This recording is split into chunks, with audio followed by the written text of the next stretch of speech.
What would it take to arouse your life, to experience more connection, more pleasure, more realness, in and outside of the bedroom? I'm August McLaughlin, and this is Girl Boner Radio.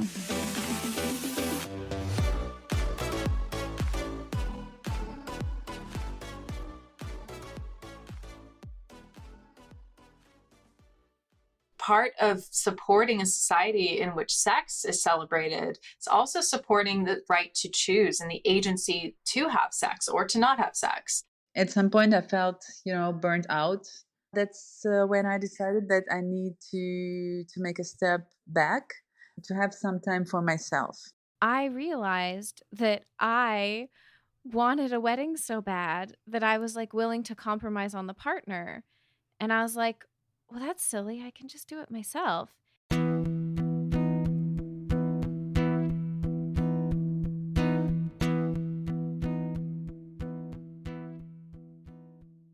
Lilith, Foxx, and Leah Levy are sexuality experts whose journeys started with a lot of silence and shaming around sex and led to a lot of sexy exploration and sex-positive celibacy. Podcast producer Makenzie Mizell married herself. First, Lilith and Leah's stories. Lilith grew up in a strict purity culture-centered household as the daughter of Iranian immigrants. So sex just was not a thing. We just pretended like it didn't exist. I remember being around 11 or 12 when I asked my mom what sex was, and her reaction was immediate. She completely came unglued. She lost it and said something to the effect of, "We don't talk about things like that. Only bad girls think about those things. God will hate you." And, just went on this whole tirade. And so I convinced myself that I had ruined my mother's day, completely did something awful. And so desire in general then became shameful, and curiosity was shameful, and forget about pleasure at the end of all that. Leah grew up in the Soviet Union where she learned similar things. They said that there was no sex in the Soviet Union. And it wasn't true, but it was very taboo. The questions of your sexuality, it wasn't something that you would discuss with your parents or at school. Leah was 6 years old when her first sexuality-related memory happened. She touched her body, felt pleasure, and then immediately felt shame. Maybe I rubbed on something by accident or whatever. It led to some sexual pleasure. Of course, I started doing it intentionally, feeling that I'm touching uncharted waters, that this is something that I shouldn't do, that a good girl doesn't do. That made me feel ashamed of myself. What Lilith learned about sex being bad shaped how she approached her body and relationships, and even her education, she said. Then in her teens, she became a survivor of sexual assault. It kind of continued to drive home to me that sexuality wasn't mine to explore. It was dangerous. It was something to be judged. I kind of had convinced myself at that point that I was, used goods of no value. So I might as well be the quote unquote slut that I'm going to be accused of being. At the same time, though, I was allowing sex to happen to me and not something I was actively involved in and having agency in. As a young adult, those beliefs lingered on and they really affected her in terms of sex. And so I kind of hit a point in which I asked myself, I was like, why am I even doing this? Do I even enjoy this? There's a drive there for me, and I enjoy that drive, and I enjoy the connection that I feel afterward. But this in between time needs to be something that I take more control of. And so I got into sex work, actually. I was a dominatrix. That completely reframed everything for me. I got involved in the kink community. Sexuality became a source of power for me. I was able to sort of manipulate situations for myself when it came to sexuality, and it was completely within my control, within the framework of my consent. Learning and growing with my sex work clients completely changed and reframed a lot of things for me. That's, I think, where most of my unlearning started. When Leah was a teen, someone outed her to her mother. And given how taboo sexuality was, she had never even considered telling her mom about her orientation, that she liked girls and boys. Someone saw me kissing a girl, and it's Russia and Soviet Union, and everybody's amazingly homophobic there. And someone called my mom to tell that they've seen it. I remember the phone call. I remember my mom answering, and I hear the person saying all of this stuff. I remember me being petrified. But then my mom, and she's religious. She was very, uptight, and she listens to what they say, and then she says, "Did my daughter or the other girl hit someone? Did they hurt someone? No? Okay, then I don't mind because I think it's just about love." At the end, they proved me wrong. I'm a really happy person. Like, I was outed, but it was a good experience. Later, Leah went through some domestic violence, which was a huge reason she decided to pursue sexuality professionally. Today, she's a dating expert and psychologist. After becoming a dominatrix, Lilith became a board-certified sexologist. And it was just a few years ago that both women sort of fell into celibacy. Lilith said it started out sort of accidental and then became intentional. It was sort of one of those things where I realized I hadn't dated anybody in a while and I hadn't had sex in a while and I wasn't missing it. And so I kind of wanted to learn about that a little more and like why I was feeling that way, because one of the things I teach in my career is, sex is a source of power and it's a connecting thing. It's a very positive thing. And so this felt very anti-sex positive to me, and it felt very disconcerting. And so I wanted to understand my drive behind it and learn about it, not from a place of judgment. Frankly, I was learning about it from a place of exhaustion. I was just kind of tired of the rigmarole, of sex and relationships and dating primarily. I was facing a lot of neurodivergent burnout. There was a rough patch in my mental health and just the emotional labor of living the life that I do as a non-monogamous person, as a kinky person. And so I kind of just hit a point where I needed to just pull my energy back inward. And it wasn't like a punishment or to fix myself, but it was really to stop kind of the cycle of seeking validation. Because even though I'm a whole ass sexologist and I teach shame-free sex and positivity and all of that, I still struggled with a lot of my own internalized shame when it came to sex. So I kind of sat down and I was like, I've already gotten this far in terms of being celibate and practicing it, and I'm not even missing it. So why don't I do this with intentionality? I wanted to do kind of like a energy detox in a way. I wanted to regulate my nervous system. I wanted to kind of reconnect with pleasure outside of performance and just to be able to get pleasure with myself outside of other people's validation and needing other people to connect with. Leah considers the context around her decision, at least in part, the domestic violence she went through. I think that my celibacy right now is about me understanding what I don't want in a relationship. Because I had different periods, like a year when I was hooking up with lots of people just because I wanted to regain and reclaim my body, to reclaim, my pleasure. And then I was dating someone, let's say it was a situationship.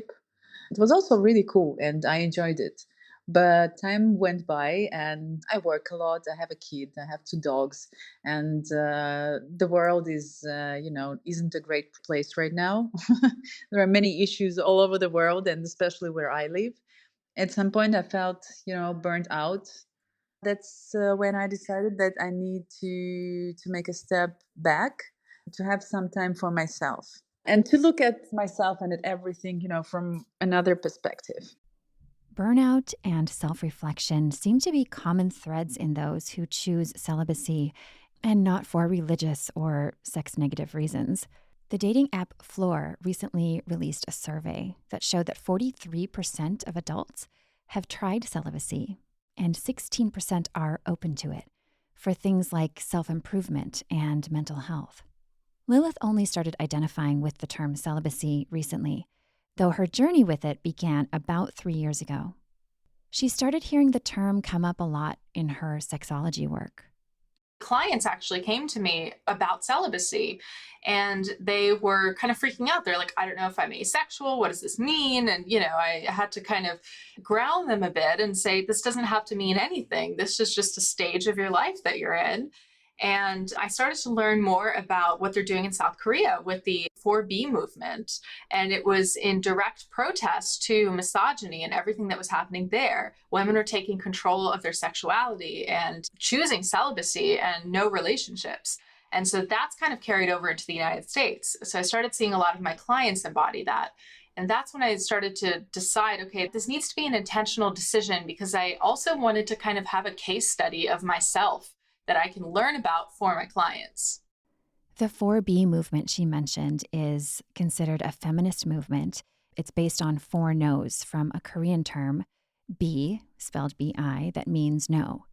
The 4 no's being don't date men, marry men, have sex with men, or have kids with men. It's in response to things like misogyny and sexual violence that run rampant. Choosing celibacy for many people these days, especially women and non-binary folks, isn't about punishing yourself or denying sex or your desires. It's not about denying sex from men either, as though men are more sexual than women and like women are the gatekeepers. If that were the case, it would be pretty aligned with purity culture teachings. No matter your gender or orientation, you can have a rich sexuality and a rich life without having sex with anyone else. That's more the premise, and you define it, all the specifics. Embracing that, Lilith said, if you choose to, may require, quote, evolving your definition of sexuality. Because being sex positive doesn't mean just pro having sex. It means pro sexuality, however that may look. Part of supporting a society in which sex is celebrated is also supporting the right to choose and the agency to have sex or to not have sex. That is a shift Lilith has had to work on herself. But first took me kind of expanding my own definition and communicating that to my clients of how do you define sex and then how do you define pleasure? Because those two things definitely exist concurrently. They can definitely exist separately. We can have pleasure in different contexts, and we can have sexuality and our connection to our sexuality in a different context as well. For me, pleasure is seeking joy. Sexuality is seeking some kind of intimate connection, be it with myself or with partners. Leah landed on celibacy after an amicable breakup. By that time, she had survived the domestic violence relationship. That was about 8 years ago. And she had had this sexually explorative time with hookups and all that kind of stuff. At the beginning, I was just not seeing anyone for a couple of months. I went on a dating app and I started chatting with people. I just understood that I don't really want to go out with anyone. I want to go out with me. I want to take myself on a date. I want to get to know myself, because I realized that there are still some things I want to know about myself more. I don't really need another person to do that. Leah actually uses FLURE, the app that ran the celibacy survey. She said it makes mingling with people without sex, being a part of it, easy. So everybody is very respectful, and you can say like, hey, I'm just chatting because I'm just exploring my options. I'm in celibacy. I'm not sure that I'm going to date anyone. I'm not sure that I want to, go sexting or whatever. Every 6 months, Leah reassesses her decision. So far, she has stuck with celibacy each time, and it's helped her figure out her wants and needs. I've been deciding through all this time about what I really want in life, what kind of partner I want. It made me realize that for a really long time, I was just, having the bare minimum. And what I want is much more than bare minimum. And even if she meets someone out at a party or somewhere, she's open about her status. I don't date. I really don't want to date. I don't want to go out with anyone. I do masturbate sometimes, but for some reason, when I started my celibacy journey, my libido also dropped dramatically. She thinks that may be partly because she's perimenopausal. which often makes sexual desire more responsive than spontaneous. For some folks, it may mean a lower libido. But when I ask myself, I think that it has more to do with the fact that I really want to understand what I want in life, who I want to be with. Like any sex or intimacy lifestyle, celibacy can have its challenges. For Lilith, those challenges have involved connection, orgasms, and a particular hormone. So I definitely seek and still kind of desire connection with somebody, because it is one of the ways that you really do deeply connect with somebody. And like self-pleasure, while wonderful and is connecting and intimate, can only get you so far and is a very different way of seeking intimacy. One of the things that is so interesting is prolactin is a hormone that comes out with sex.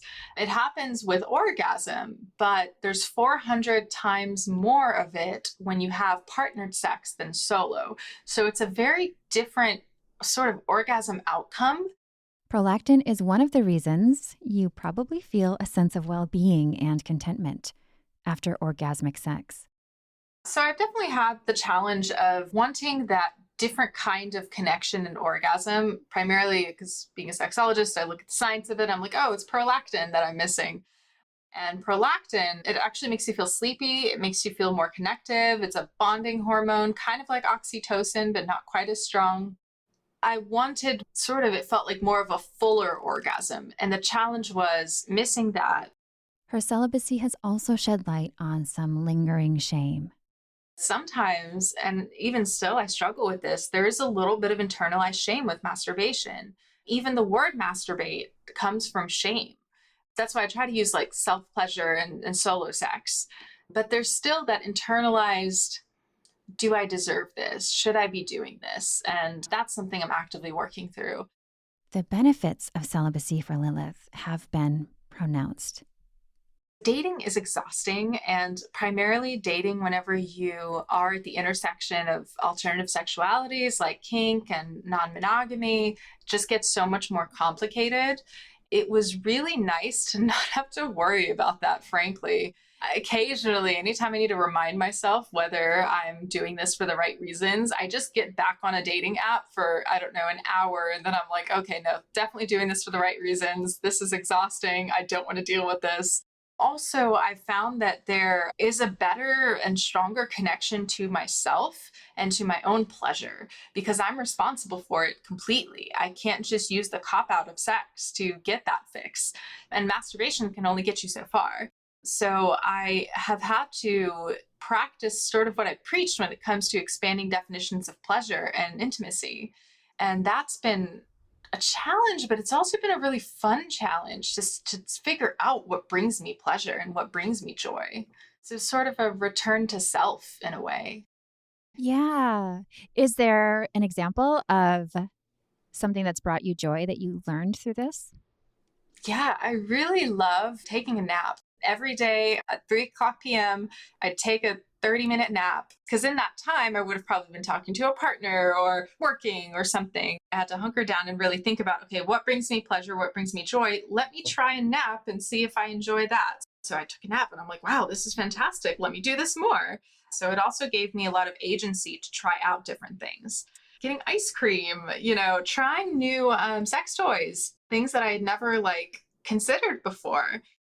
Leah believes that her celibate time will make any sex she has in the future better.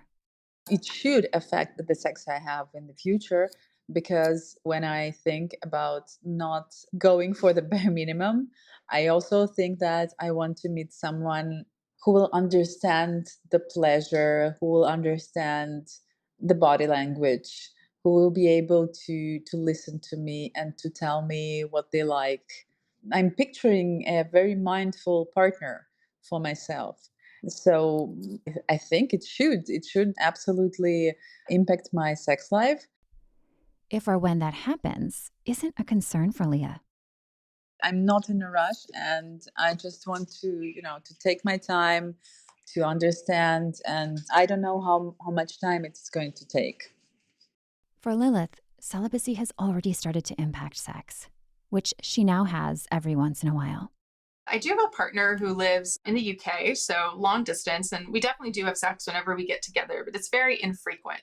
I'm not dating others. Before meeting him, I was totally celibate for like a couple of years.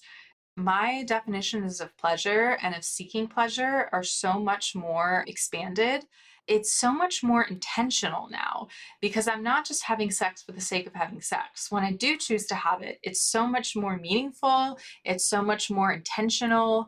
It's not coming from a place of having to just fix myself or this is the validation I need. It's coming from a very like equal standing of my partner, which is something that I really needed to drive home for myself. It's actually led to my sex being much more pleasurable as a result.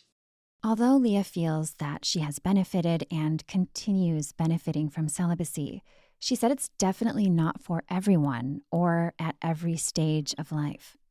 I wouldn't consider celibacy if I had a very strong sex drive or if I was in the point of my life where I really wanted to feel my body, to do stuff with my body. You do need a partner for this. Also, celibacy is probably not the best thing if you're just in the beginning of a journey of, exploring your pleasures, exploring what you want to have, exploring your desires. For that, she recommends explorationships. Just be honest and see where it goes.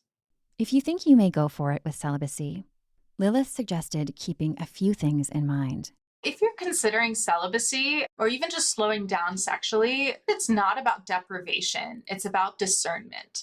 This is a journey to give yourself more clarity. And there's something really deeply powerful about that. You're kind of choosing to pause and tune into yourself. Celibacy is not like a retreat from intimacy. It can actually be one of the most intimate acts you commit to. You're choosing to know yourself without distraction, without performance, and without an external feedback loop. It doesn't have to be an all or nothing either. Like for me, I, still do have sex. It's just very infrequent. It's not like I've turned off celibacy. It's not a 0 to 100, I guess is what I'm trying to say. It can be a spectrum in and of itself. You don't even have to call it celibacy. You don't even have to announce it. You don't even have to know how long it'll last. You just give yourself permission to rest, to ask, what do I actually want? And listen for the answer without judgment. Your sexuality is still valid even when it's quiet and even when it's just yours.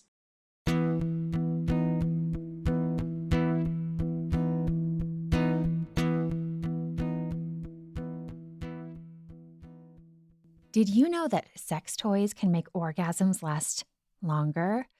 They also make big O's more likely if you've struggled in that department. Whether you use a toy alone or with a partner, I highly recommend having at least one that you love.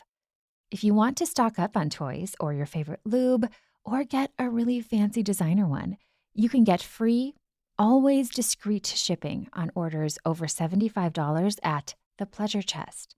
Simply head to thepleasurechest.com and search by category for vibrators, strap-ons, kink accessories, toys for couples, and more.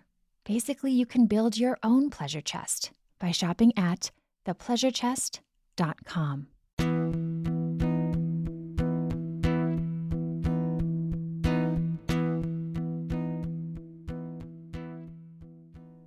So Makenzie Mizell, a podcast producer and one of my closest friends, who you've heard from here before, relates to Leah's and Lilith's stories in various ways. Their rocky dating path led to a major celebratory decision to marry herself, and I got to be there for the special day and be a part of it. About 10 years ago, when Makenzie was around 20, they realized they really wanted a wedding, but not a spouse. And I had a couple other friends who were single, and I started to kind of put the idea out there, and I was like, well, ladies, what if we each pick out whatever dress we want and whatever flowers we want, and we'll just do it at the park, and we'll just have our own little self-weddings. We can give ourselves exactly what we want. And then pretty soon after, they each got into relationships and weren't interested anymore, and it kind of fell by the wayside. The idea resurfaced during a short relationship. I was definitely getting love bombed. They'd barely been dating when he brought up marriage. Like, oh my gosh, our wedding, my mom would love to do this, that, and the other.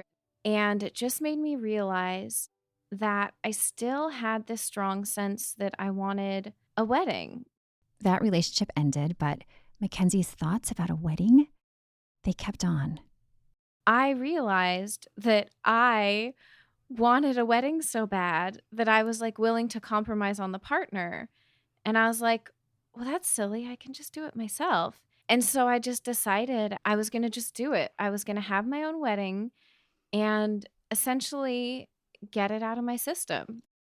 So Makenzie got busy planning, starting with a secret ring.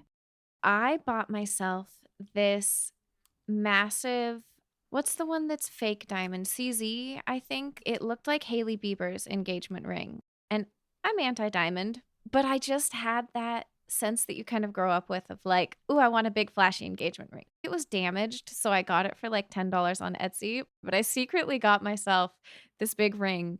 And for a couple months I wore it, and I mostly just wore it around the house. I took it off if I was going to leave the house because I knew it was kooky, and had a couple months where I was just enjoying that thing that I always kind of wanted. Then she bought her wedding ring from a special independent shop. They used recycled materials.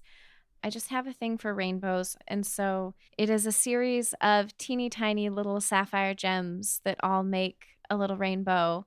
Makenzie found their wedding dress on a thrift site. I always kind of wanted to do something a little different. And a mini dress just really felt right. It felt fun. It felt energetic. It is all tulle, so it's fluffy on top and fluffy on bottom. As we were talking, Makenzie lit up. It sounds like you felt engaged. Did you? Oh, yes, definitely. Definitely. I really felt that sense of buildup. I love planning and organizing things, and I was really enjoying what felt like regular wedding planning to me. I was getting really excited about it with myself, and it felt really good to like have ideas and then say yes to those ideas. Parts of the engagement period were tricky, though. Before I married myself, there was definitely a shade of self-consciousness, and I kept having to tell myself, you're eccentric. And that's okay. And you have been this way since you were little. And that is a word that has always been used for me. And so I just kind of, through that whole engagement period, anytime I would be like, is this stupid? Is this too much? Is everyone going to think I'm crazy? I just had to go, you're eccentric. She stayed committed to that all the way up to the wedding day. The ceremony would take place in the courtyard outside their apartment building. I've lived in some sketchy apartments around LA in my time, but the apartment I was living in when I married myself was absolutely beautiful. And so we had this courtyard with grass and a fountain and a bunch of tables with umbrellas and barbecues. I remember first thing in the day running downstairs, and I'd made little signs that said, reserved at 4:30 p.m., please. And I put those on some of the tables near where we wanted to have the ceremony. A friend helped Makenzie put finishing touches on the cake, and then Makenzie got dressed. And the shoes they wore were partly a gift from her mom. My mom kept thinking that I was crazy for marrying myself. At the last minute, she was like, actually, I'll go in halvesies with you on those sneakers that you want for your wedding. So I had these bright white, unworn Nike Air Force Ones, and I remember putting those on, putting on my little strapless mini dress and hoping that stayed in place, gathering everything I needed. So I had kind of like party favors for the guests that I remember putting the finishing touches on, working on my hair. And I had gotten some press-on fake nails that had little daisies on them, which I felt really fit the vibe. The hustling and bustling around of that day felt validating to Makenzie.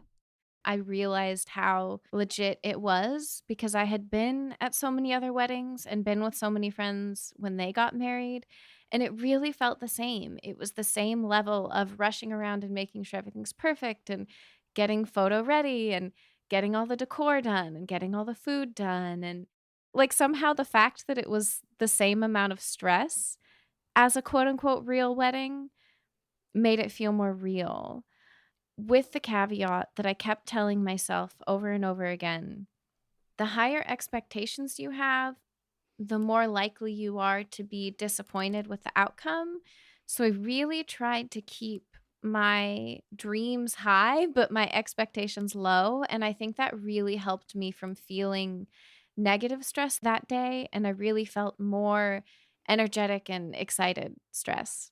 That helped a lot as the events began. Everybody started arriving and everybody got there pretty much earlier on time, which was kind of too bad because I wasn't done doing my hair, but whatever, it is what it is. So my hair was imperfect. Oh no. I thought her hair looked awesome, by the way. I arrived a bit early myself, partly because I had the honor of officiating. So I walked out onto the courtyard and joined her friends. Everybody was there, so it was a huge crowd. There was one little hiccup while we were all standing there waiting for the ceremony to start. For some reason, at one point, I asked my friend Angie to hold on to my ring.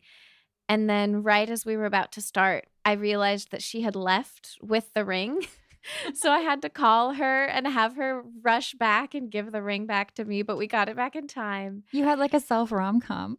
Yeah, I did. I did. By the way, something else really funny happened with the ring. It's something I had never told Makenzie. Keep listening after the show for that.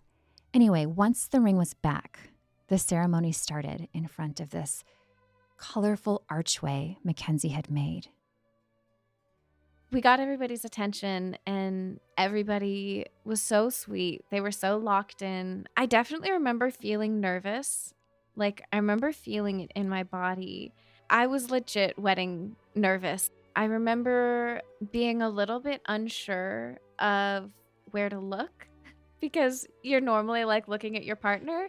And I didn't want to like look you in the eye while you were doing this script because I wasn't marrying you. Yeah, exactly. And you didn't want to hold a mirror. Yeah. Oh, see, that actually may have solved it. Yeah. Makenzie had spent weeks or months working on the script for it, infusing it with personal meaning. Something really central to me is Pema Chodron and Tibetan Buddhism.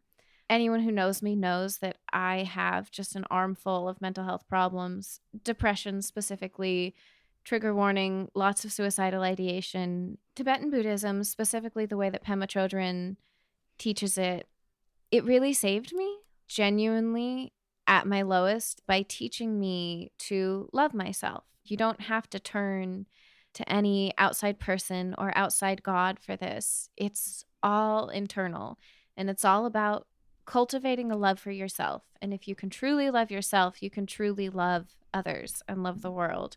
I'm not religious, but my tree, loving kindness, that is so central to who I am, and it's why I'm here today. That became a really central part of forming these vows. Before we got to the vows, also in total Pema fashion, Makenzie had me lead a guided meditation. I remember that being really lovely because everybody kind of took it seriously. I looked out at the group and everybody closed their eyes and breathed and went through the meditation with us. Then one of Mackenzie's best friends, Allie, performed a special ritual. Since I'm Celtic and kind of witchy and there's so much symbolism in this, I wanted her to help me do a Celtic hand fasting, which is when someone's getting married, you bind those two people's hands together with a cord or a ribbon. And then what I was not expecting was she stopped. I'm tearing up thinking about it. She stopped and gave a speech. And she's not a performer. She's not a big public speech person. So like it meant even more to me. She just took a minute to talk about the way that she's seen me grow over the course of our friendship and what this means to me and how healthy she thinks this move is for me. And that meant so much because she's not as whimsical as I am. And she very easily could have looked at this and gone, oh my gosh, Makenzie's being Makenzie. And instead, she put herself out there and put her heart into it. That was so special to me. Then it was time for the vows. They went like this. I will extend unconditional friendliness towards my own mind. I will extend unconditional friendliness towards my own mind. Through the ups and downs of the 8 worldly concerns, Through pleasure and pain, loss and gain, praise and blame, insignificance and fame. insignificance and fame. And then it was time to not kiss the bride. I put my ring on myself. And then for the pronouncement, you said, I now pronounce you married. And then since I can't kiss myself, what we decided to do was confetti. Then Lizzo's song Truth Hurts played. Super appropriate given the music video for that song. So the whole premise of it is that it's her wedding day and she's getting married. And then she gets up to the altar and it's just another version of her. So it's just Lizzo marrying Lizzo. And that whole song is about self-acceptance and self-love and understanding what you deserve and raising your standards. And so when you said that you pronounced me married, everybody in the crowd popped their confetti and Allie hit play on Truth Hurts by Lizzo. And everyone cheered. Then the party started.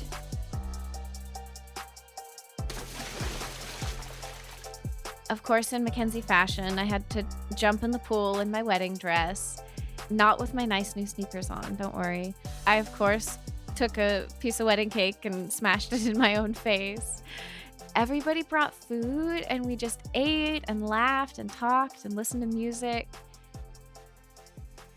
And then something that stuck out to me, a person who lived in my building came up to me and he asked, "Oh, did you marry yourself?" I was like, "Yeah, I did." And I was all high on like party energy. It felt like this moment of, ooh, this little kind of dessert where I get to like stop and digest everything, because he asked me all these questions about it. And it was really fun to still be in party mode and have people starting to trail out and sit down and just take like 5 minutes or so to just go through, this is why I did it, and this is how I planned it, and this is who these people are around me, while in this sort of afterglow of, ooh, I wasn't crazy. This was the right choice, even if it does make me a little weird. The afterglow of the day lingered on afterwards. There definitely was a sense of pride. What did I technically do? I threw a party. But in my heart, what did I feel like I did? I genuinely made a commitment to always put myself first. And that's not selfish, that's healthy. It genuinely scratched the itch. The way that your wedding day is built up in your mind from day one, when you're socialized as a woman, people are asking you before you're in grade school questions about weddings and getting married. You are always building towards that moment of finding your Prince Charming, quote unquote, and having your big, spectacular, beautiful wedding day. After that day, I truly, truly felt a sense of relief. The experience even helped Makenzie walk away from a relationship last year, one she might not have, even though that was the right move in the past. It was so easy for me to go, ooh, I'm not totally feeling like we're aligned. It was so easy to step away from that because from day one, there was no carrot dangling of, if I do a good enough job at being this guy's girlfriend, I will one day earn an engagement ring and I will earn this big, beautiful wedding. That pressure was gone. My ability to speak up for myself, set boundaries, and be clear about what I wanted and didn't want the whole time, it was so much easier without feeling like I was being held hostage. Like my dream wedding is behind this emotional paywall of dealing with a person who's not the right person for me. These days, Makenzie's sparkly rainbow ring serves as an important reminder. I've noticed that if I'm at parties or events or whatever, if I start to feel in my body, ooh, I feel attracted to this person, my interest is piqued, I like them, I have this like need to like fidget with the ring. I can touch it and feel it and say, I might be feeling attraction to this person, but I'm married to me. I might date them, I might make out with them, But she won't, she's decided, go further than that. For now, anyway. Remember the 4B movement Lilith mentioned that we talked about earlier? Makenzie aligns with that, not in a man-hating way or in an anti-trans way, which she's heard about both takes. I align myself with 4B as an act of protest, and I am not going to have sex with men until this political shitstorm is over. The self-marriage combined with adopting this 4B abstinence from having men in my life in a dating, marriage, babies kind of way has really taken a lot of stress off. And who knows how much of that was self-inflicted. There's so much you put on yourself in relationships.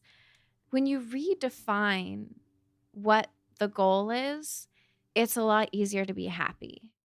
And I feel that that's part of what I did with the self-wedding. If you're thinking of maybe marrying yourself or you're curious about that idea, Makenzie offered this advice. First of all, fuck what anybody thinks of you or expects of you. There's no point in wasting any stress. I mean, the number of curmudgeon-y older women who have gone, oh my gosh, you married yourself? I wish I would have married myself. I'm 70 whatever, and I'm never getting married again. These people who I thought would have read me to filth for this have been just nothing but congratulatory. So like, people are not going to judge you the way that you think that they will judge you. I would also say, put your heart into planning it like it is a real wedding. Go all out. I can't tell you how healthy it was for me to just go full out with my wedding, which by the way, I was super broke at the time. And I think I spent like $200 or $300. If you're not renting a proper wedding venue and telling people that the cake is for a wedding, the cost is not crazy. If you think you're not a good candidate for it, I would just challenge that. We all love celebrating ourselves on our birthdays, and we all feel good from like meditations that are based on self-love. A wedding is just kind of a step beyond all that and just like a public declaration that you love yourself. Don't sell yourself short. Like if it sounds kind of fun, just do it. It doesn't hurt anything or anybody.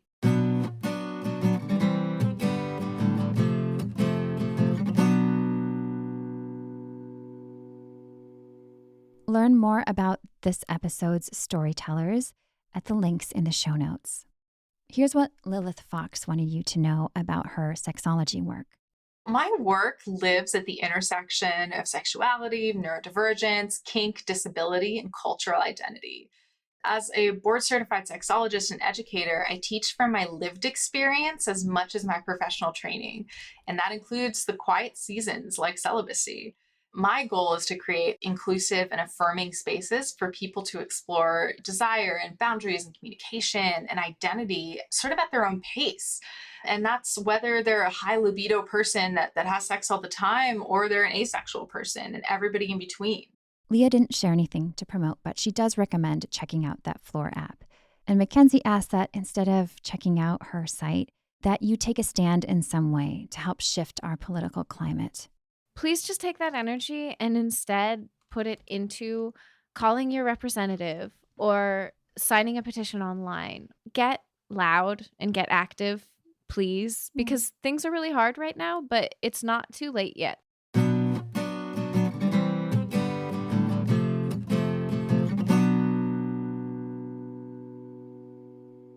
If you appreciated this Girl Boner radio episode, or if you've been listening along and enjoying, I would so appreciate it if you would post a rating on Spotify or Apple Podcasts, or grab your phone now and text a link to your closest friends. Thank you so much for listening.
Do you remember that you sent the ring to my house? Oh, yeah, because everybody would always steal our mail at my building. Yeah, I totally Yes. remember that. Okay. Yes, okay. So what happened was you had mentioned that to me. I was totally fine with it. Mm-hmm. But then I just sort of wasn't thinking about it. Mm-hmm. And I don't know, I think a lot was going on that week or something. And the package arrived. Mm-hmm. And I didn't know what it was. Mm-hmm. And I opened it and I saw this beautiful ring. And at first, I thought Mike sent me a ring. Aw. And I was like, oh my gosh. So, Makenzie, I was wearing your ring. Oh my God, I love this. And then I like text Mike and I'm like, oh my gosh. He's like, what are you talking about? This beautiful ring. I did not send you a ring. And then I got super nervous because I was like, oh, somebody sent me this beautiful ring. Some secret admirer or something? Yes, but nobody has my address. And I have my address hidden. I'm really like private about my personal details. So then I was like, a stalker sent me a beautiful ring. And I can't remember how it came back to me, but suddenly I had clarity that, oh my gosh, this is Mackenzie's wedding ring and I'm wearing it. And I felt so bad that I was wearing your ring. I was like the first person to wear your wedding ring. That's actually perfect. Aw. Oh my gosh, what I told Meg, he's like, you've been walking around wearing your friend's wedding ring and you're officiating the wedding and you didn't realize you're wearing her wedding ring. Oh my God, that's so funny. That's true. You were officiating. So you received a wedding ring and at no point did you go, oh, it's for the No, wedding. I was like, this is mine and I love it. I love it so much. You're so sweet. Imagine if I showed up and I was wearing it and you're like, August. Yeah, but I would have just been like, reminder. You're so understanding. Oh, I couldn't believe I did that. Oh my gosh.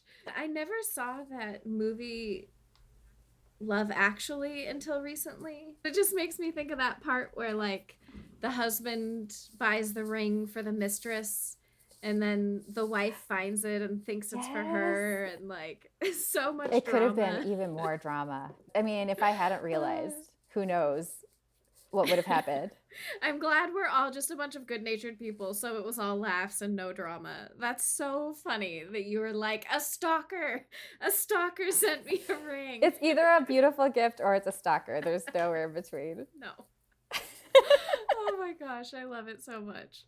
By the way, the reason I did not tell Makenzie about the ring ordeal earlier, like when she was engaged or around her wedding, was because I loved it so much. And I thought if I told her that she would feel so bad that I loved it and give it to me. So I mentioned that to Makenzie after this little follow-up chat. And she was like, yeah, that tracks. I could see myself doing that.